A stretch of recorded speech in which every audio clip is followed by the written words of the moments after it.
Sanctions. Come into Fresh Vitamins today and get healthy.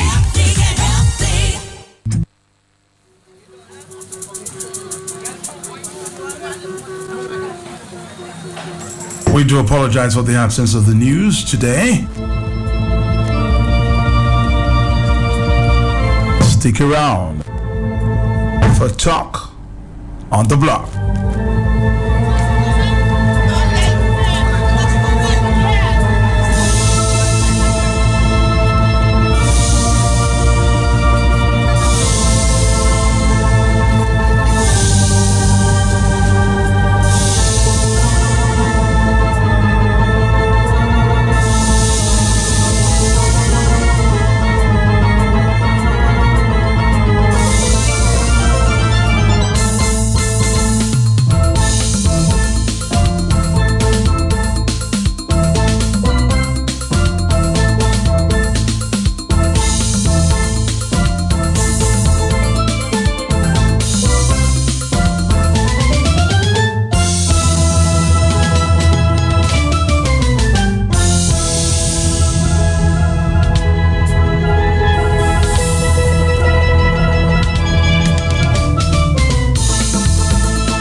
Good afternoon, Dominica, the region, and the rest of the world.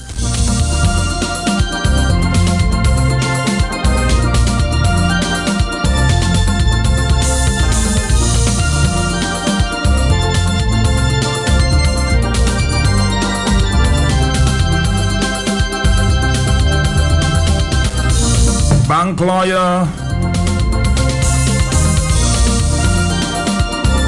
career in money laundering, turned compliance officer, specializing in enhanced due diligence and financial crime consultant, Kenneth Rijock.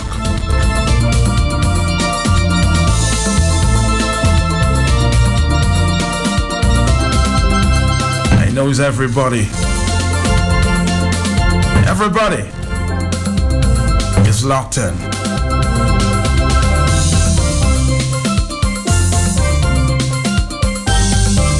Good afternoon, Mr. Kenneth Rijock. How are you? Yes, sir. I'm fine. Hope you are fine too. Well, yes, I am fine. I'm happy you can join us, or you could join us at short notice this afternoon. Mr. Kenneth Rijock, I'm going to introduce this program with this piece from St. Kitts, dubbed The Bigger Picture, produced by Mr. Ken Richards, prominent journalist in the region.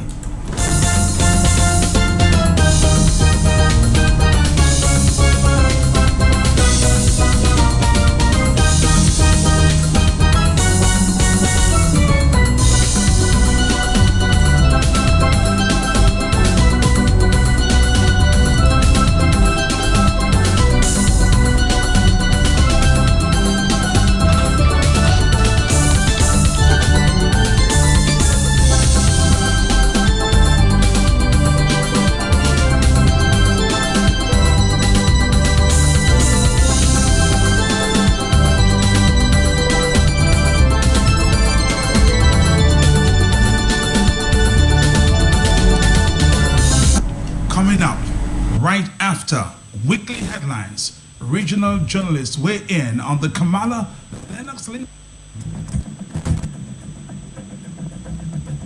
Kenneth Rijock is a financial crime consultant based in Miami and is described as having more than 25 years experience in the field of money laundering. In his Rijock's financial crime blog dated January 27, he says reliable sources have confirmed that Prime Minister Roosevelt's carriage is currently under investigation, being conducted by a U.S. agency for his role in the sale of a Dominican diplomatic passport to Alireza Monfared. Advisor to Prime Minister's carriage, attorney Anthony Astafan, when contacted about the Rijock claim, dismissed it as a smear campaign. He said he was in touch with Prime Minister Skerritt, who has denied the allegations being made.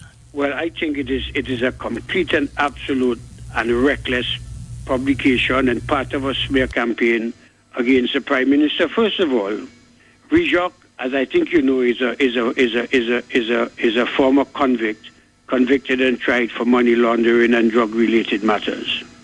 Secondly, the story about the Monfared's arrest only came out last week, and the suggestion that the State Department would be investigating something within a week is just completely off the charts. But significantly, Rijock does not identify who these reliable sources are. He simply does not identify who they are. It could be somebody from Dominica, it could be somebody from Mars, it could be somebody in the United States. Thirdly, the circumstances surrounding the issuance of the diplomatic passport was explained in a press release by the Ministry of Foreign Affairs. The suggestion that a passport was sold is completely and absolutely false and has been rigorously denied.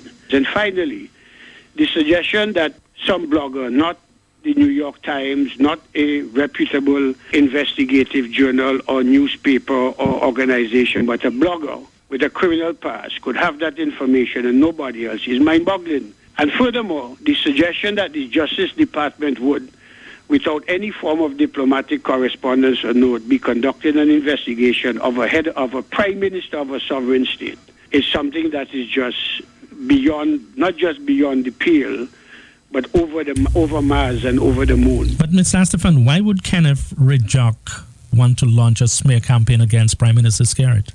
Because that is the history that he has. You have to do what I did. Communicate with an established legal firm in the United States, in the state of Florida, to get information on Kenneth Rijock. You just have to Google him and read the numerous articles written about his criminal past and his smear campaign, and the fact that he has made a practice and a living of smearing the names of persons, individuals. But he doesn't hide the fact that he has a past as a money launderer. He's written a book about it. He's now working for banks and working for legitimate institutions that suggest that he's trying to deal with the new generation of money launderers. The word there is suggest.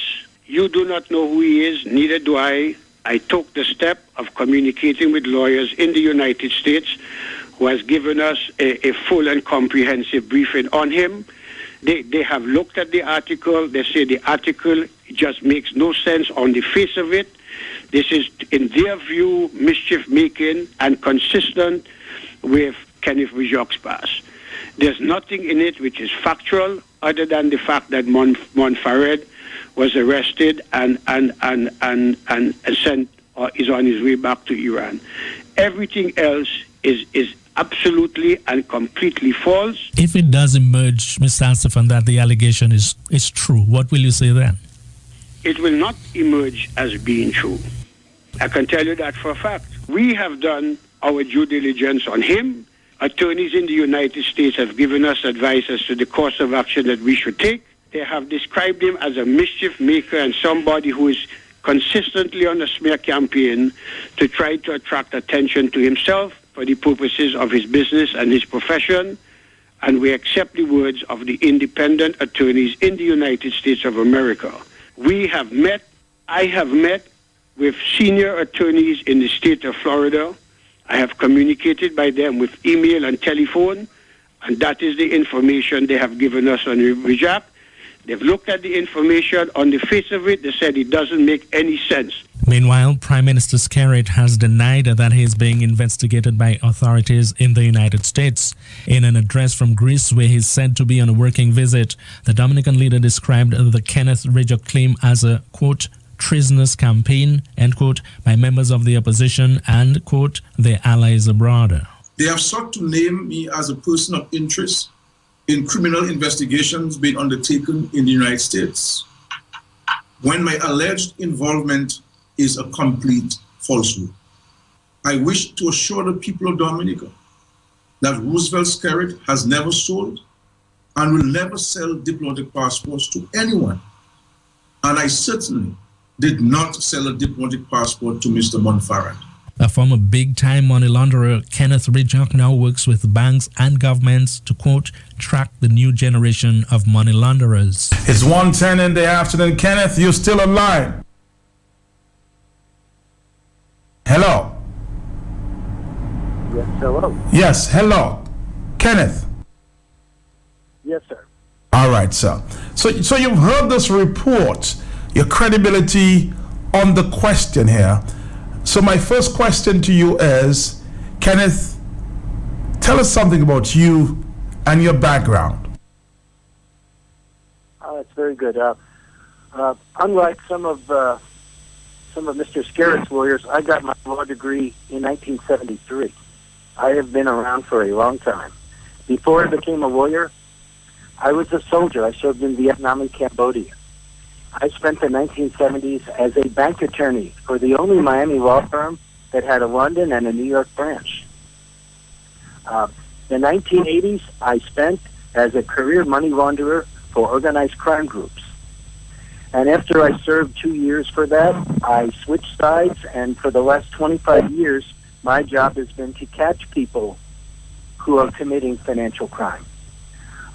These lawyers that say that I am some sort of convict, that was for something that happened 35 years ago, sir. In 1999 and 2000, I am one of the few civilians who actually testified before the United States Congress on money laundering legislation, which later became part of the Patriot Act. For want of a better description, I'm a financial crime consultant, and my field is enhanced due diligence. So for anybody to question my background, I invite them to go read my autobiography, which was printed by Penguin Press in the UK and tells my whole story. I just don't understand why these people want to kill the messenger, this isn't about me at all. This is about the truth. This is about facts. This is about somebody who was a known Iran sanctions evader, who was partners with the two principal sanctions evaders, one of whom is now facing the death penalty in Iran after having been convicted, and the other one is looking at life in prison because he is in federal court in the United States in New York, charged with involvement in a prohibited Iran oil sanctions operation, which was basically a violation of UN and U.S. sanctions. And he allegedly made something like $6 billion, of which $3 billion he embezzled from the Iranian government. And the other two players in the case participated in it, including Mr. Monferret. So if he wants to shoot the messenger, he should read my autobiography. And I spent 25 years trying to catch people like Monferret, and I stand on my reputation. Ken, I'm not a journalist. I'm a financial crime consultant, sir. let me ask you, because that's the big question being asked in Dominica and elsewhere. Why would the U.S. government or authorities be interested in our Prime Minister, Roosevelt Scarrett? It's very simple. The most dominant case in the United States federal system right now is the case against a gentleman by the name of Reza Zarrab, who was moving $400 million worth of sanctioned Iranian oil. Mr. Zarrab's partner, Mr. Monferret, was also involved, and he was known to be involved for years, notwithstanding the fact that people like myself knew exactly who Mr. Monferret was, knew about his activities. For somebody to say that he had survived a due diligence check is ludicrous. This man was a known sanctions violator. He's an Iranian with passports from a number of countries, working in Labuan, one of the world's most notorious tax havens, with oil tankers offshore with sanctioned oil, moving oil around, violating UN and American sanctions, and they're going to claim that this guy was a legitimate, clean businessman, and also they took from him a clearly excessive fee for that purpose. I think it's ridiculous. I knew about him 3 and 4 years before he ever showed up on the radar in Dominica, and if I did, and I'm a civilian, I don't have access to any kind of secret information. That means that compliance officers around the world knew who he was. That's the real issue here, that I have a sneaking suspicion that Monfared's background somehow came up in one of these investigations, and that, frankly, because there was so much money involved, that it was disregarded. Again, why should Dominica be worried and its prime minister? Well, it's my understanding that the United States is so hard-charging and take no prisoners in this case that since Mr. Monfared got a diplomatic passport, which is great cover, which allowed him probably to evade customs and immigration at a number of international ports of entry, and it also allowed him to bring 2 large suspicious suitcases from Malaysia all the way to Dominica without them ever being opened by any customs authorities, that a lot of the money, which was part of his illicit profit from the sanctions evasion case, which is an American crime, made its way through thanks to the diplomatic passport, which is a license to steal if you're not a real diplomat. Remember, the Vienna Convention about diplomacy says that, with rare exceptions, a person getting a diplomatic passport must be from that country. It also says you cannot take commercial advantage of the fact that you hold a diplomatic passport. That's 2 strikes against the government of Dominica, and I'm sure I can find a third there in the law. That is our problem. This gentleman had no right to get a passport. He was not exercising any diplomatic or ambassadorial duties, and he was, frankly, a criminal, a career criminal with his 2 partners moving oil, gold, and money. But the government of Dominica has reported through its foreign ministry that this passport that we're talking about, the diplomatic passport, was cancelled. What do you know about that? Is that true? Well, who knows whether or not the cancellation was backdated. But here's the issue. Long before the investigation was ever initiated to qualify him to get this passport, he was already unsuitable. Years before he ever appeared, we're talking before 2014, he was a known sanctions evader. So for them to say that, oh yeah, when we found out we canceled his passport, that's some sort of spin control or damage control, it was already too late. He had already abused the privilege of the passport by using the passport to commit crimes. Here's the next question, Mr. Rijock. We are being told, and it has been a report, of course, you just indicated there, that Mr. Monfared remained in Dominica.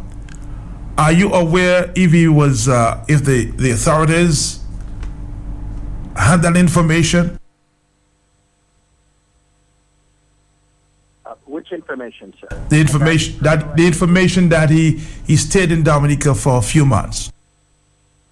Well, I don't have any verification, but I understand that he received housing courtesy somebody in the Citizenship by Investment program. I also have unverified information that the government of the Islamic Republic of Iran asked for his extradition, and it was declined. But I also will give absolutely no credibility to the foreign ministry in Dominica, because the foreign minister herself has refused to give up the names of the foreign nationals holding diplomatic passports. That is not government in the sunshine, sir. That happens to be sleaze, and she needs to resign. Okay, I'm going to play you this report that first packed off all the information, of course being read by one of our own reporters in-house. This report.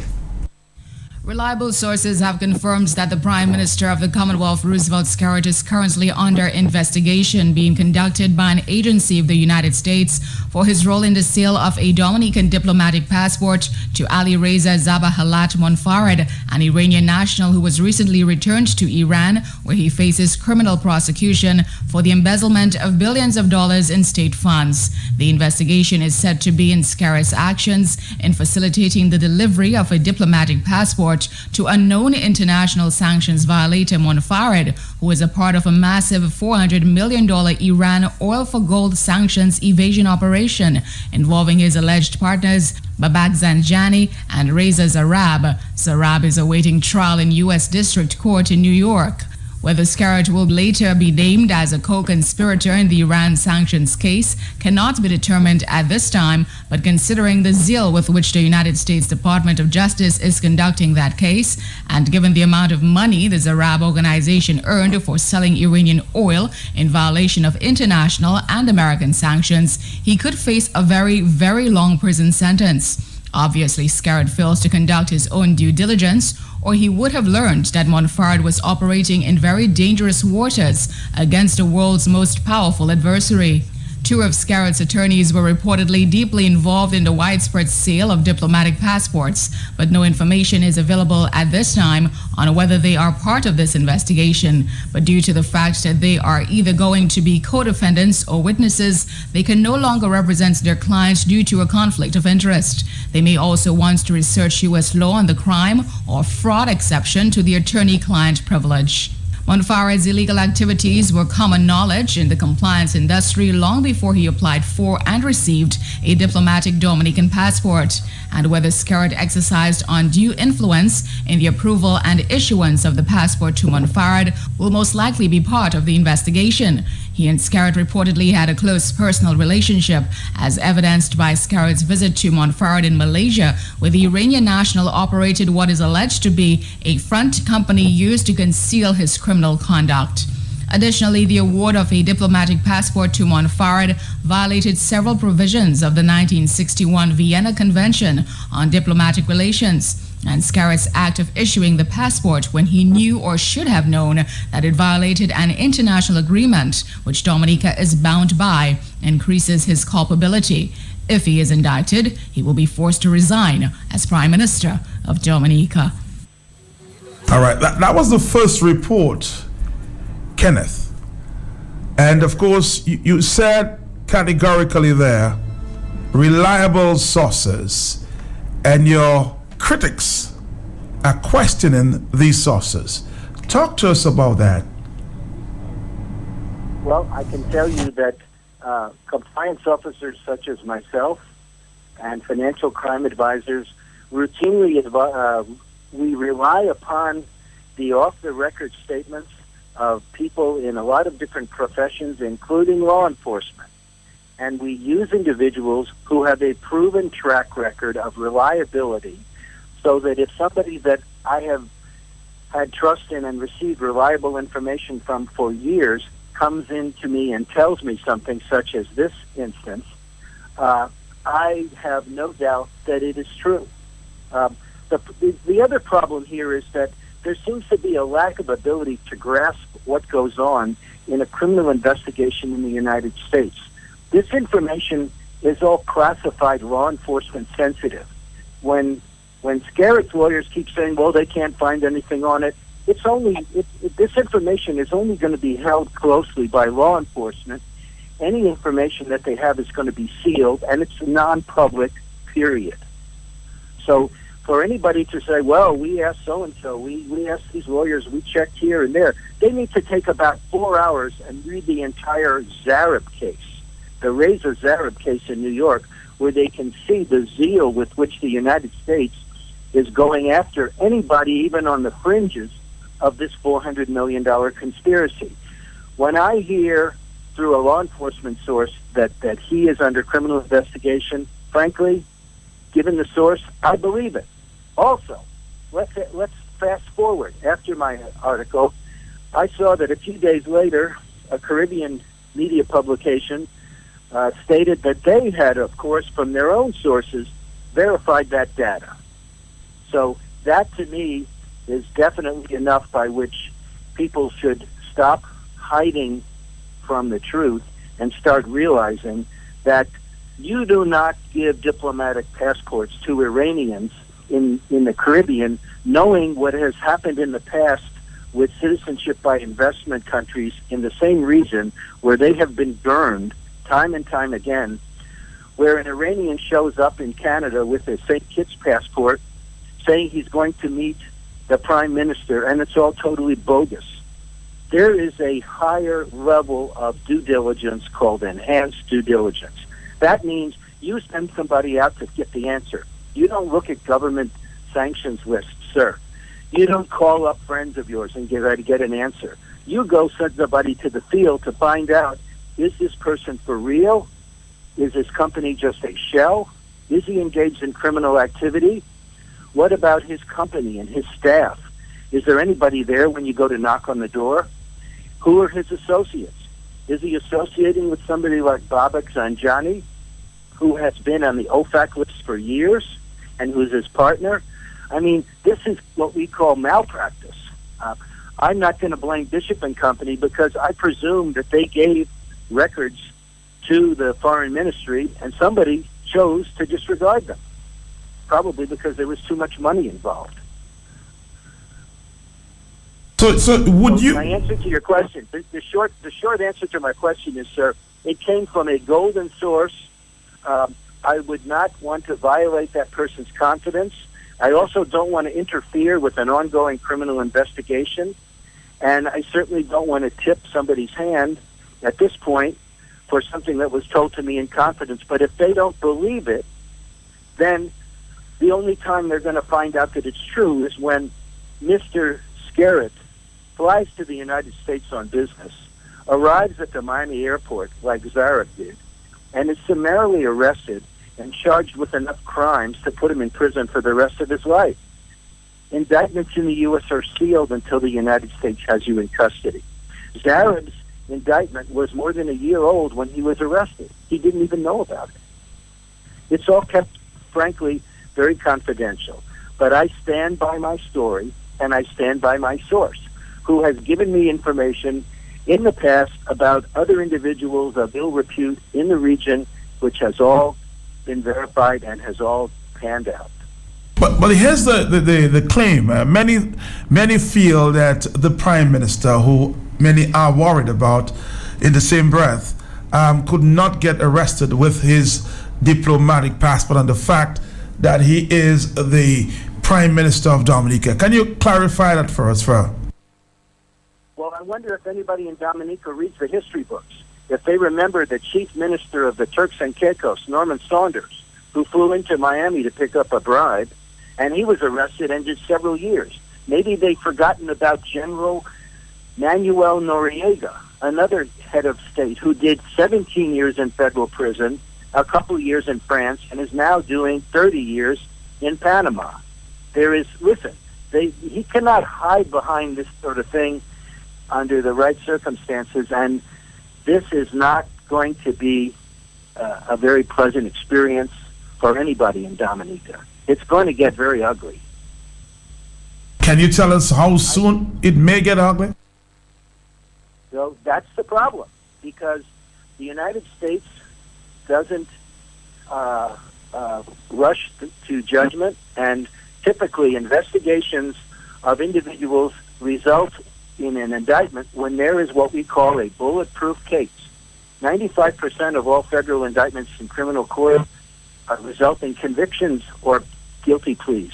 Therefore, it may be 6 weeks, 6 months, or 2 years before the prime minister, if he does get indicted, is charged, and there may be 25 other people charged in the case too, all as conspirators.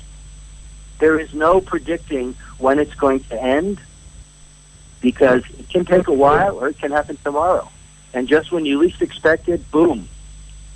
That's the lesson of the case of Reza Zarab, who flies to Miami with his wife and child to go to Disney World and ends up looking at 70 years in federal prison for sanctions evasion. So if you were Prime Minister Roosevelt Scarrett, you would be worried? If I listen, I have already gotten word, if you read my latest, that somebody from the Attorney General's office called down to the U.S. Embassy in Bridgeport, Barbados, and saying that they were interested in cooperating in this matter. Now, I don't know who they were calling on behalf of, if they were calling on behalf of the Prime Minister, if they were calling on behalf of other people in the government, if they were calling on behalf of the Attorney General himself. if somebody is interested in cooperating and working with the U.S. government, in many cases they can actually get immunity where they're never prosecuted. Sometimes they have to testify. They also could lose some of their assets. I'm not at the position to talk about it right now, but I have information about bank accounts in several banks overseas, including in Switzerland. And frankly, I'm trying to determine whether or not these are accounts held by members of the government. Is this money that was diverted from the Citizenship by Investment program? Is this money that's held by third parties? Frankly, right now, I don't know. I also want to know, where is all the money that was supposed to have come into the government's treasury for the Citizenship by Investment program, because most of it is not filtering down to where it's supposed to go. You know, these are issues which require the opening of an anti-corruption investigation or an integrity investigation on behalf of the government of Dominica to determine the truth. Because, frankly, what the world sees right now is a diseased Citizenship by Investment program where they really don't want to trust the people coming in with those passports because they don't know who they are. They don't even know if the identity is correct. And on the diplomatic side, they definitely do not want to let anybody in with those because they have no idea who they're talking to. Do you see repercussions down the road for Dominicans, legit Dominicans themselves with their passports, with this U.S. administration? Yes, sir. If I'm a compliance officer in a bank in Miami or New York, somebody comes in, a wealthy businessman from Dominica comes in and he shows me his Dominican passport, I'm going to really take a look and see if he really is that person or if he perhaps might be involved with some other activity. I am going to increase my due diligence to enhance due diligence because I know as a fact that there's corruption in the Citizenship by Investment program. And if there's corruption in that program, who's to say that there's not corruption in the issuance of ordinary passports? The Citizenship by Investment program has poisoned the minds of compliance officers to many countries in the East Caribbean who are engaging in this game. They're making a lot of money. Where's it going? And at the same time, we can't trust those documents. That's a real issue here. It's going to hurt the people of Dominica because it's a scandal.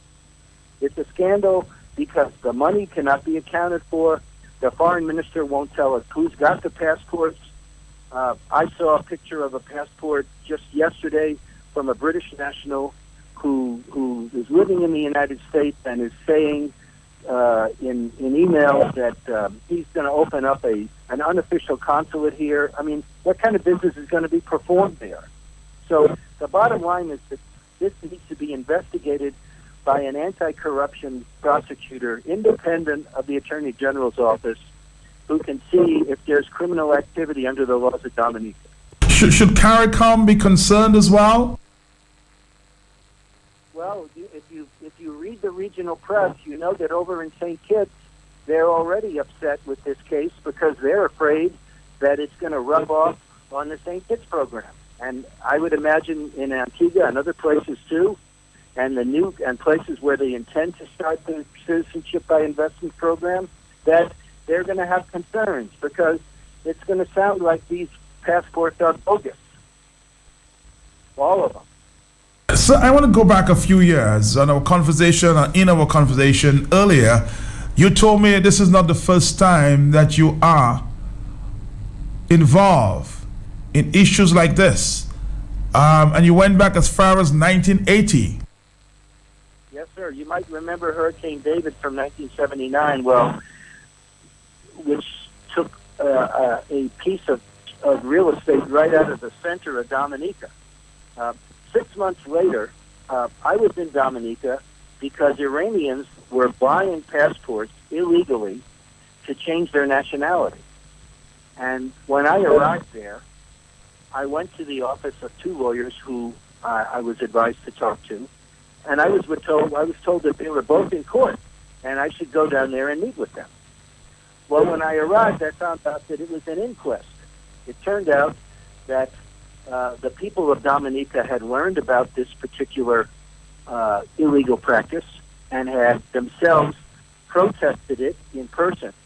And they had run into the police who had injured a number of them, seriously. And some of them did not survive, and the inquest was to determine liability. One of the two lawyers was representing the police and the other the military. Right after that, needless to say, there were no more passports being sold, and right after that, the government fell. So this is not Dominica's first day at the rodeo dealing with Iranians and illegal issuance of passports. So Dominica has a record. Has an unenviable record of having done it before, and nobody is above the law, even the leader of a country. And you cannot hide your personal finances. You cannot play games with who you are going to bring in as diplomats, and you certainly cannot do something with the money that is coming in for that. That's why they need an investigation, an internal investigation, not a political one. And for all those people that are saying that I did this because I work with the opposition, when I wrote those articles, I didn't even know anybody in the opposition. Remember, the last time I've been there was 1980. I have no correspondence or connection with anybody in Dominica. Now, all of a sudden, I read the articles, and everybody's all up in arms about whether or not they're true. The problem is, sir, the truth hurts. The truth definitely hurts. I'm going to keep you on the line because a few of our callers may want to ask you a few questions. But before we go, because you did reveal in the latest article this morning that you would be revealing a lot more about, accounts, international accounts held by the Prime Minister. Is that the case? Yes, sir. I have obtained the names of several banks, many of whom are in Switzerland, that there is unverified information that there is money in those accounts in the many millions of dollars. And, of course, the question comes up, whose accounts are these? Are these shell companies? And who are the signatories? I don't know the answer to those questions, but I would venture that somebody in the Dominican law enforcement community needs to open up an investigation and find out, who took the money and ran with it. And is this money that belongs in the Treasury, the government Treasury? Is this money that was paid as what do we call them, referrals, bribes and kickbacks, commissions, whatever it is, sir, there's something rotten in Dominica, and somebody needs to look at it. All right, stay on the line, sir. I hope that we don't lose you in the process, or lose you in the process. This is very, very interesting.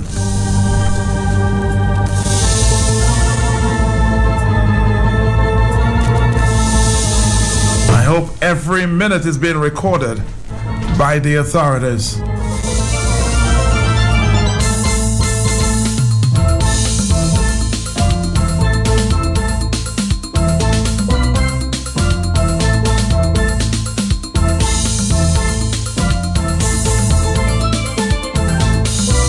Are you still there, sir?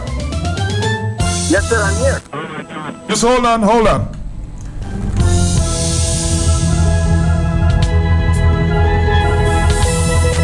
Or you can give me a call right now, 449-3095. I know some of you wanted to ask some questions, specific questions. Here's your opportunity. Let me see who's the first to go.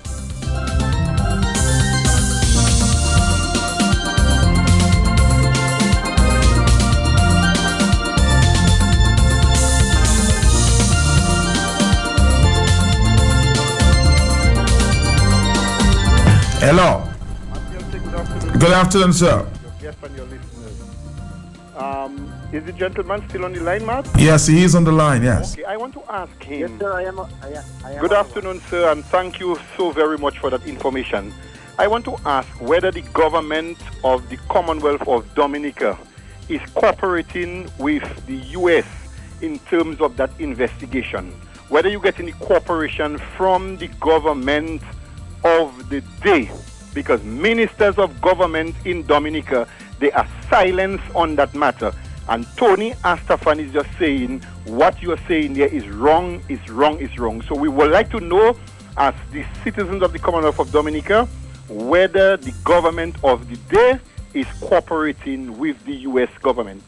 Do you have any information on that? I think that's the question you want to ask about, whether the government officials in Dominica are cooperating with U.S. officials. Well, sir, we don't have that information, because if a minister in the Dominican government was cooperating with the U.S. law enforcement agency, that information is restricted unless the minister himself or herself actually released it to the media. All those investigations are always confidential, and frankly, we can't say one way or the other. We would hope that they are, but you don't know, and unfortunately, that puts a lot of people in Dominica in the dark. Yes, caller, you can go ahead. Go ahead. Hi, Matt. This is Flynn from Houston, and I have a question to pose to your guest. I would like to know the relationship between him and the opposition, because we need to clarify this for these labor rights. Do you have any relationship with the opposition United Workers' Party in Dominica, sir? No, sir. When I wrote the articles, I wasn't in contact with anybody from the opposition.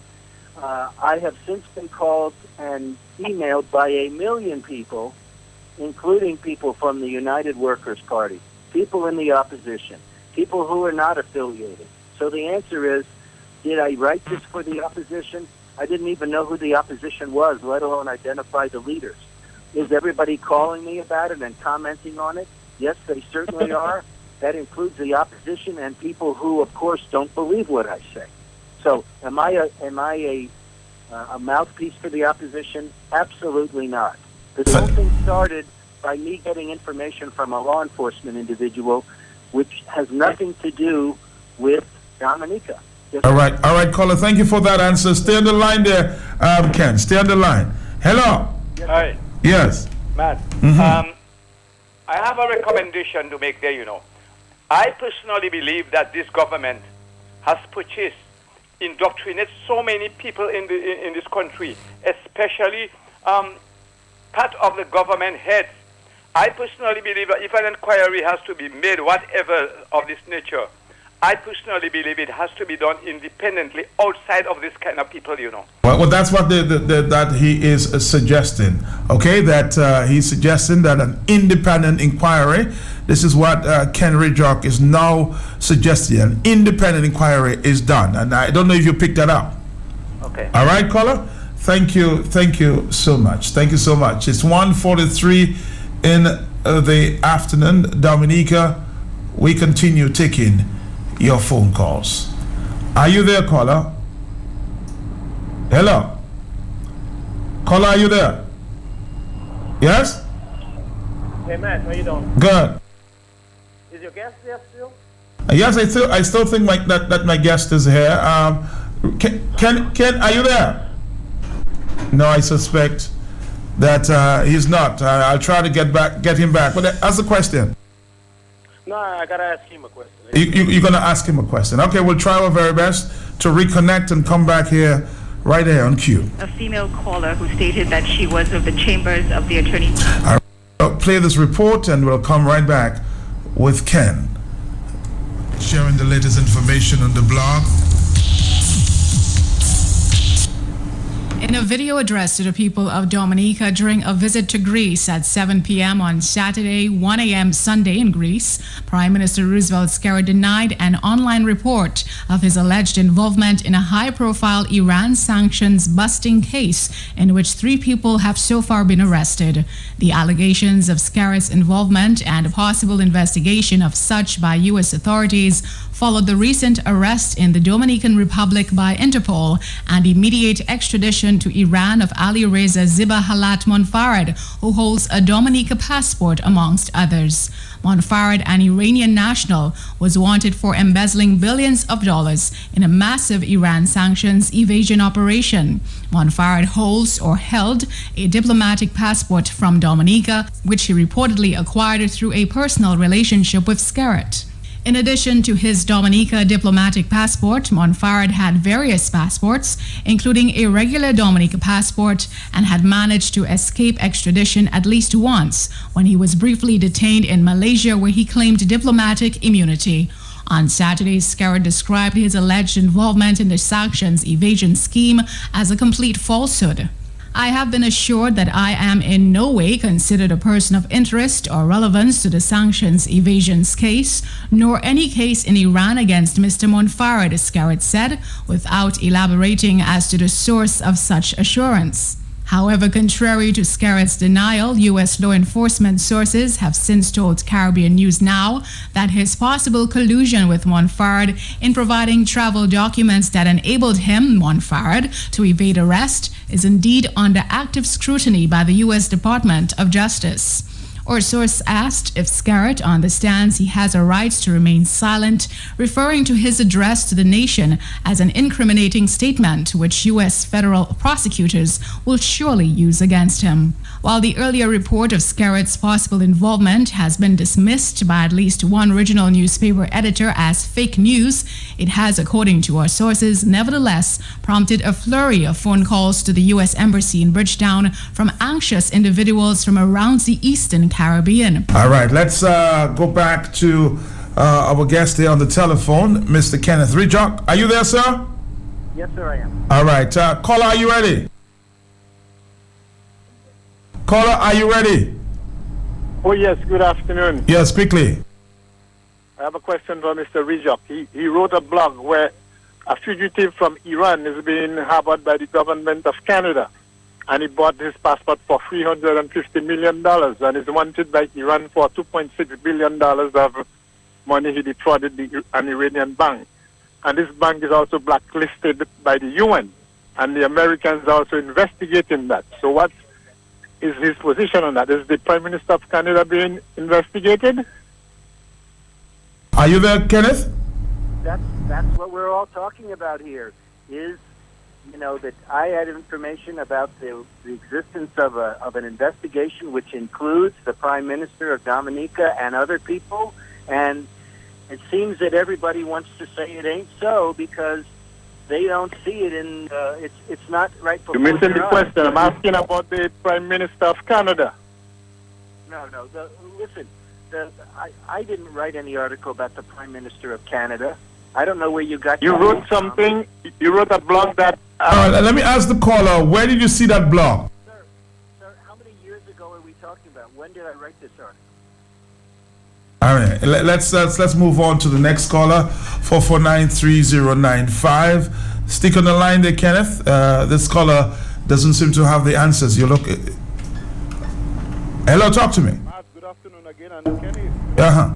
I want to ask Mr. Kenneth whether he is investigating Mr. Skerritt or whether he's investigating some ambassadors. Mr. Kenneth Collar is not an investigator, a law enforcement investigator. He's, of course, a blogger, and he has a lot of experience in banking. So we have to move on to the next question. 4493095. Let's go. Let's take the other caller. Hello. Let's see. Are you there, caller? No, I think we may have lost that caller too. And we're going to take a few more phone calls. I'll try to see if we can lock up with Kenneth sometime later in the hour. We have lost that call. Hello, talk to me. Hey, good afternoon. Yes, Kenneth is not on the line now. We've lost him again. So we will try our very best towards the end to reconnect. Yes. I wanted to ask a question. In his deliberation, did he mention that Monfard came here with 2 suitcases of money? Yes, I think he said that. Yeah, so where is that money? Well, that's what he's asking. I know all these questions we need to be asking, because if Monfard came here and he came there with a diplomatic passport, he went through security unchecked with 2 briefcases of money. We need to know what's happening, because the authorities here seem to know a lot and not saying anything. Besides the ministers of cabinet, the authorities, the law enforcement authorities seems to know a lot of what's going on, and they're not saying anything. So we really need to hit the streets, my brother. We cannot be there talking and asking all these questions and we're not getting the answers. We need to hit the streets. But a lot of questions here will surface from this interview that we've had in the afternoon. A lot more information have surfaced. Money in Switzerland and the rest. Hello, talk to me. I am going to write to the Commissioner of Police, Matt, asking for permission for a demonstration on Friday. The demonstration will be a peaceful demonstration. We cannot continue to be talking. I, Michael Coppell, am going to write to the Commissioner of Police asking for permission to go to the street because the Constitution makes provision for us to exercise that right, and it's time somebody take the lead. All right, thank you very much. Hello, we're moving on. No writing of letters to no commissioner. The commissioner is part of the problem. So we need to step out there without the permission of Carbon. Carbon is part of the problem. Carbon condone what is going on by scare rate. Have a good day. Have a good day. More telephone calls. Hello, talk to me. Are you there, caller? Are you there, caller? No, you're not. We're moving on. Hello. Mr. Fancy, blessings to you, sir. Yes, sir. For what it's worth, on face value, we haven't verified a lot of things that is being said, but a lot of them we know it's a fact. People, if you see smoke deck, Matt, there must be fire. Isn't that a saying, Matt? Mm-hmm. But if you see smoke, if Mr. Rijock is the smoke, well, let us look for the fire. I just want to say, Matt, I want to give thanks to the brother for these disclosures, and I know there's much more. Because man just leaving the country, nobody know where he goes for years. And we keep asking, registering all unworthy ships, unseaworthy ships, oil tankers, all over the place, Matt. You heard about one in Vietnam is being seized right now, Matt? And we were asking why would he take his lawyers or have his lawyers register his all unworthy, unseaworthy ships all over the place. So now we understand what is going on, Matt. And I want to agree with the brother. What's writing to Carbon? What are we waiting for again? I don't know. But Matt, the brother, I just wanted to ask him, I hear it's about 250 something oil tankers, Matt. Is that so? That's what I'm hearing. So, I really would, what manner of madness Roosevelt's character would be driven by to think that the world did not have him under the supervision all the time, and now it's Lennox Linton that is the cause of his problem? Thank you. Thank you, too. Let's take a phone call. I'll try to connect and close it up with Kenneth there in a minute. Hello. Good afternoon to you, sir. Yes, sir. I wanted to ask Mr. Rijock when he was on the line if I did not get the opportunity. Mr. Secretary said in his statement to the nation that he has not and would have never sold a diplomatic passport to anyone. Those were his words. So in Skerritt's own words, he have never sold a diplomatic passport. So I wanted to ask Mr. Rijock whether in his professional opinion, field, whether that statement adds up. That's all. Thank you. I'll try my very best to close up with Mr. Rijock in a minute there. Hello. Good afternoon, Matt. Yes, sir. Matt, the Prime Minister in his statement from Greece suggested that he was told that he is not a person of interest. And by whom? This in itself suggests that probably some contact has been made with him, probably by the intelligence persons in America. And who told him that he was not a person of interest? Good afternoon, Matt. Thank you. Hello. All right, so 153. Hi. Yeah, quickly. Tony, Quickly. brother is not disclosing his thoughts, Matt. But did you listen to Tony talk about the lawyers he contacted and different persons? And all of them are discrediting Mr. Rijock, but he's not giving the sources. He's contacting. So there is where how you have it confidentiality, Matt. Issue of confidentiality. To disclose your source, you might put the person's life at risk or the career. So he's not disclosing his sources, but he wants Mr. Rijock to come then disclose his sources. Thank you. Thank you very, very much. It's 154. Hello. Matt, you believe on that, David? Suitcases of money passing on the diplomatic thing and coming into Dominica. You believe that? All right. So what do you believe? You see that? No. I'm asking you, what do you believe, sir? The stories from Tony Astafan and everybody else out there defending the government. What do you believe? I'm asking you. I don't believe nothing that white man say about our country. No. I'm asking you, what do you believe? What do you believe? You're not answering the question. We're moving on. 155. Yes, good afternoon, Matt. Good afternoon to all your listeners. Yes, sir. Matt, the population of Dominica, the citizens of Dominica should not wait on carbon to give them any green light to demonstrate against Roosevelt Skerrit. Good afternoon. Good afternoon to you, sir. Hello. Hi, but Matt, to me some weeks ago, Sam Raphael said that the only person who sells diplomatic passport is the Prime Minister Skerrit. No, he didn't say that. I don't think he said that. He said he has a problem with the issuing of diplomatic passports. I'll get that for you, okay? Thank you very much. 155, hello. Hey, Matt, it's me again. Yes, sir. Matt, if that guy came down with billions of dollars to Dominica, how comes he couldn't pay his rent to Gloucester? How comes he owing so many businesses in Dominica? If he came down with a suitcase of money, did the money go somewhere else? Well, that's a question that we're asking. Where has the money gone? Hello, talk to me.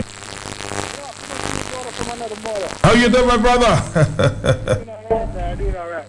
What I was supposed to say is, now we know exactly what's going on with the big brother, the big man in charge. We know exactly what's going on with him now. We tell Chucky he can come America now before Alexander can save him. Thank you.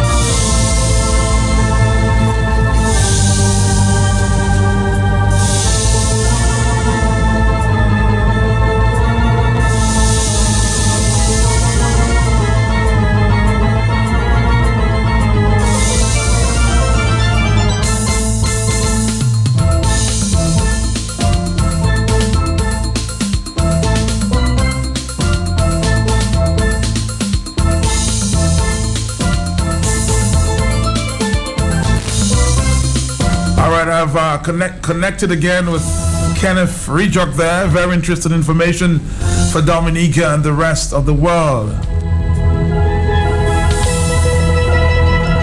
I'm sure we'll be talking again sometime, Kenneth, but we were told about some ships registered in Dominica. What do you know about that?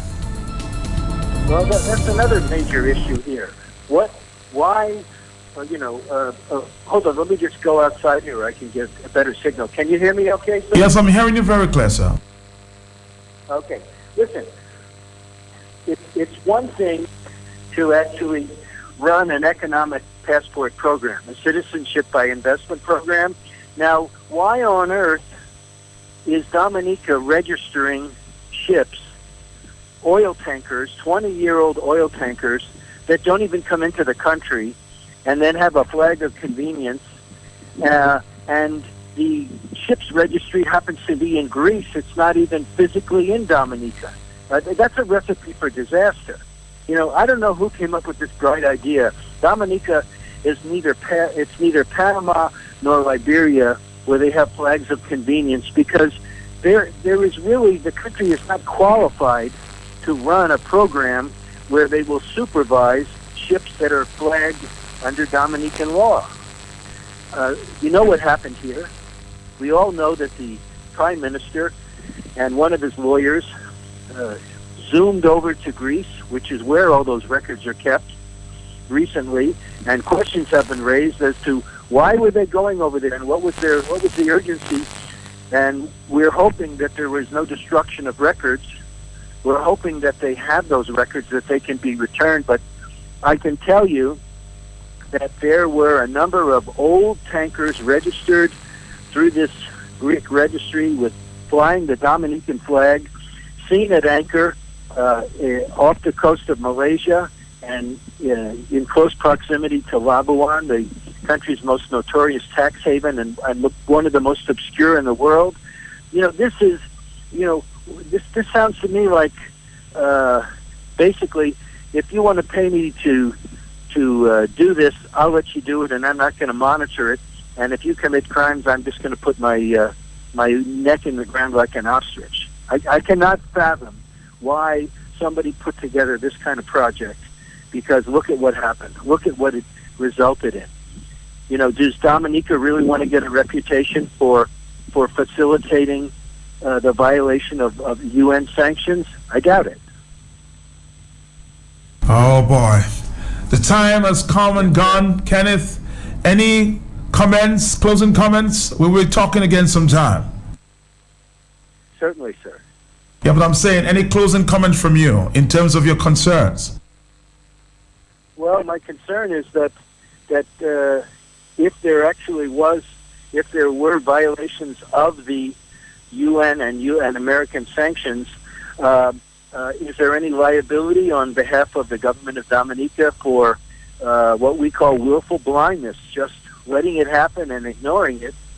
Because those are questions of international law and questions that are far beyond my ability to render an opinion on. But food for thought, that could come back and bite Dominica in a very sensitive